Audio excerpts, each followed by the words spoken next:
This is an All Ears English podcast, episode 1852, Stomach, Tummy, Belly.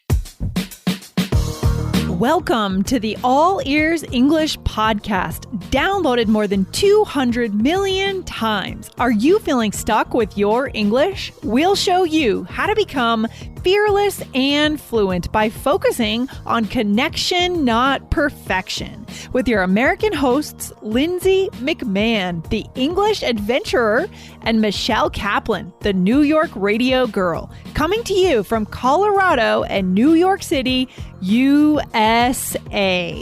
And to get your transcripts delivered by email every week, go to allearsenglish.com/subscribe.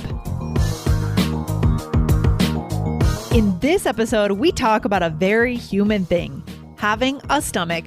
We all get physically sick at times, and we all have things that we viscerally react to. Find out how to use this vocabulary in deep and lighter ways today. Hey, Lindsay, how are you? Awesome. Michelle, how's everything going for you? Everything is going well. Everything's going well. I'm excited to be on the show today. And today we're talking about this expression that Lindsay, in an episode a while back, you used the expression hard to stomach. And we were saying that that is definitely a good one to use on the show. Lots we can talk about with that. Very common.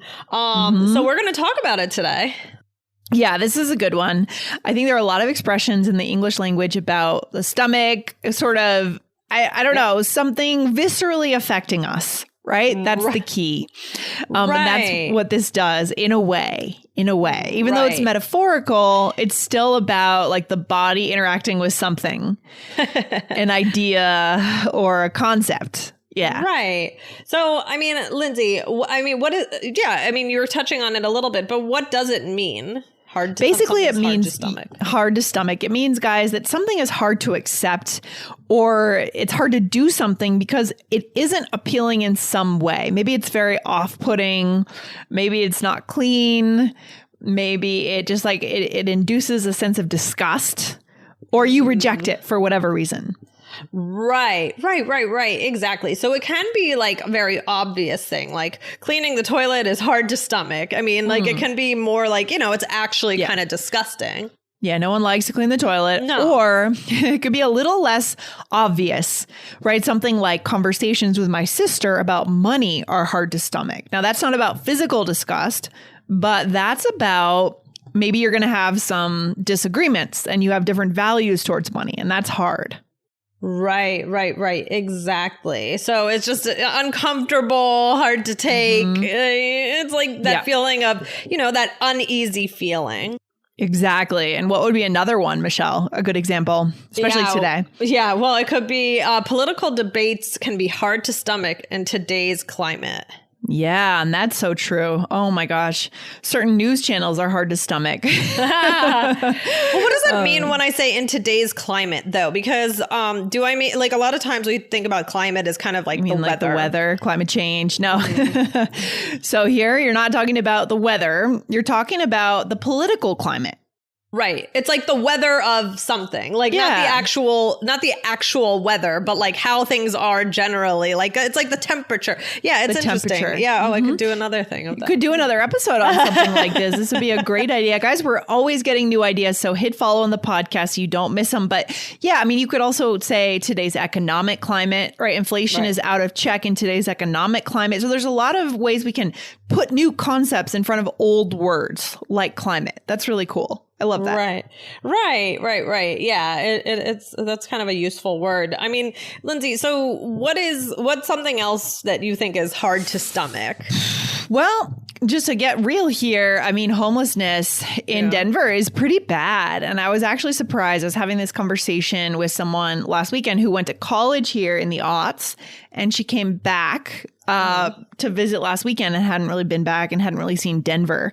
Honestly, homelessness has gotten really bad in Denver. Okay. There's a lot of camps, a lot of streets in which there's just like tents set up for a whole block. Wow. And it's really hard. It's hard to imagine, like, all the like what got someone to the street and how to really more than anything how to fix the problem, you know, with compassion, but also in a realistic way. It's a tough problem that I find really hard to stomach in so many ways. Wow, that's a really good example. Yeah, I don't know if I can top that one. It's tough. It's tough. Also for our Connected Communicator course, our listeners know, our fluency course, that Jessica and I actually went to the streets of Portland, and Portland has a huge homelessness problem. The West Coast, almost more so than the middle of the country or the East Coast, Portland, LA, San Francisco. We went to the streets of Portland and talked to some people on the street, some homeless people, and they're actually in the course articulating how they got there, what's going on, what happened, their stories, right? So this is a major issue, guys, by the way, that you want to be able to discuss with native speakers. Okay. That's right. That's right. Absolutely. So that's an important one. But yeah, very good use of that expression.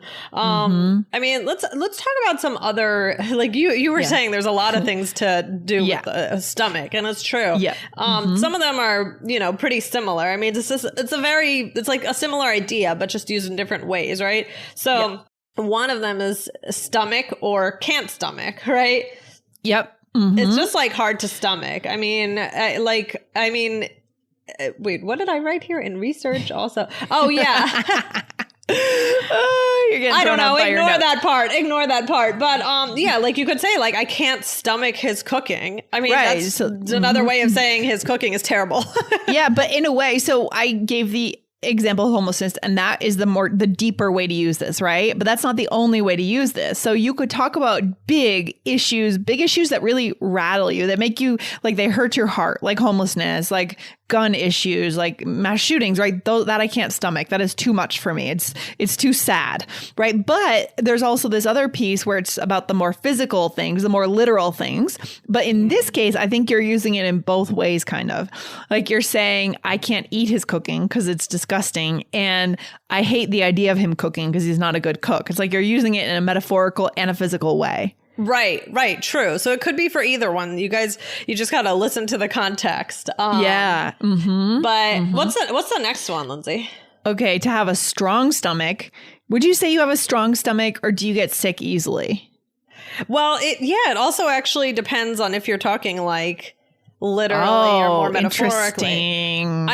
I actually do think I have a strong stomach in like the literal way. I mean, knock on wood. But in the more metaphorical way, maybe not as much. Like, you know, I don't really like blood. Like, could you ever work in a hospital? Excuse me. Excuse you. I'm choking. No, it's okay. I'm just choking on my own saliva. That's fine. Okay. So if you like, could I work at, I don't think that would be like the right place for me. I mean, like, cause like, for example, is like, if you want to be a surgeon, you need a strong stomach, right? Like, no question. You can't, I mean, I know like, you know, people even in med school or, you know, like dissecting dead bodies and things like that. Like I couldn't get through. I probably couldn't get to the school, and then I couldn't get through the school because of my weak. Yeah. Even TV shows, there are a lot of hospital dramas. I have to turn away when I see the surgery. You know, they're going in there. You could see the heart beating inside the stomach, blood all over the place. They're pulling out, you know, the colon or the liver or something. I can't handle it. I can't handle it. It's too much. No. I can't stomach that. No, I can't either. It's you. I don't know. There are certain people that are like built for that stuff. Yeah, it's weird. Thank goodness we need those people. Imagine if we didn't have those people. We do need those people.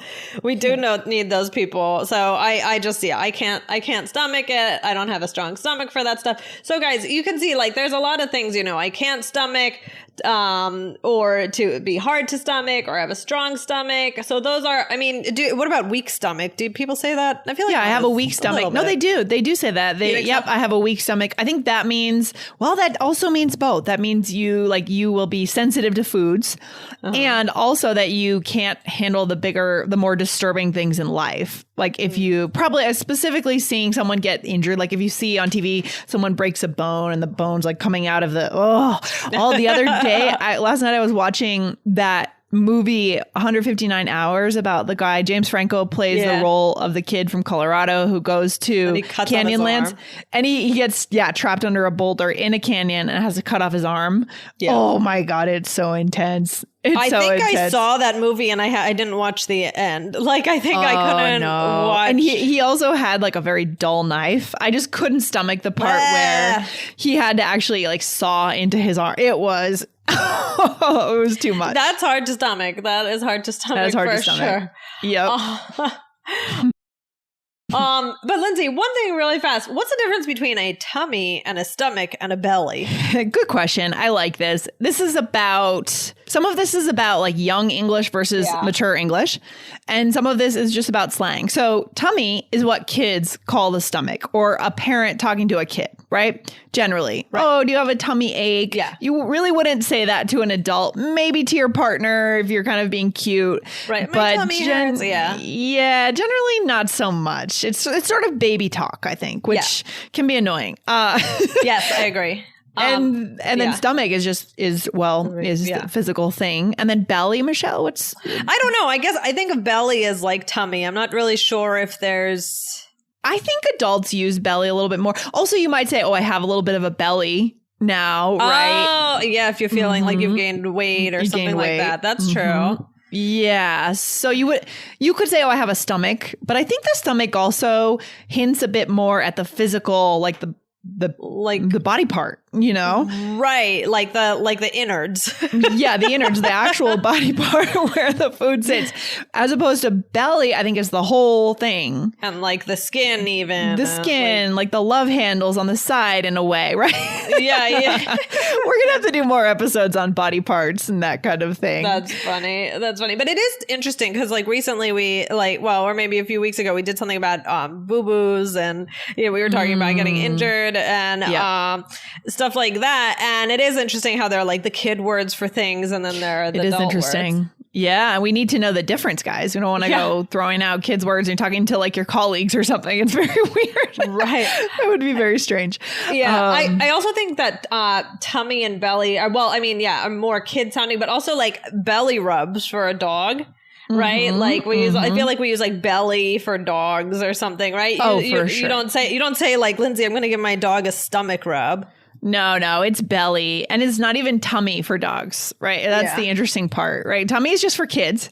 Belly is for dogs. Stomach is the physical, like actual body part that the doctor would operate on if you had a problem. So right, exactly. And you would use it in more of a medical sense, like you would say, I'm giving a dog a belly rub. But if that dog had to go to the vet and they had something with their stomach, then you wouldn't say, his belly. You would probably say the stomach. Yeah, right? Exactly. Like I was in that situation yesterday. I had to take Kiefer to the vet because he's been had a little blood coming out and not so good. And, we have to figure out what's going on. What did he eat? Right. Sometimes dogs will eat something. And so then the vet would have to feel his stomach.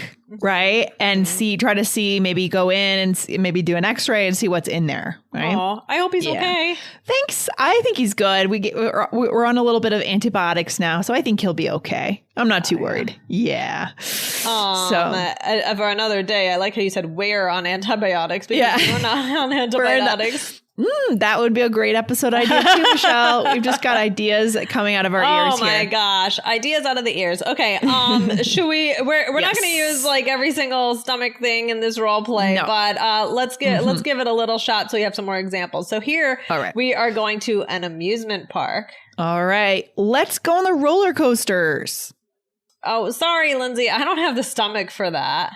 I get it. But you don't want to do any rides? That's kind of hard for me to stomach. You don't have a strong stomach if you want to hang out with me. Or you need to have a strong stomach if you want to hang out with me. Yeah, but my niece says her tummy hurts. Oh, sorry. Oh, that's an excuse. Yeah, that's definitely an excuse. You're trying to get out of it. You went with the wrong person. Blaming it on the kid.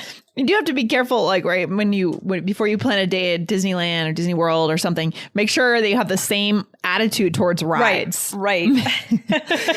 Otherwise, someone's going to be waiting. Mismatch. Yep. Yeah. That's true.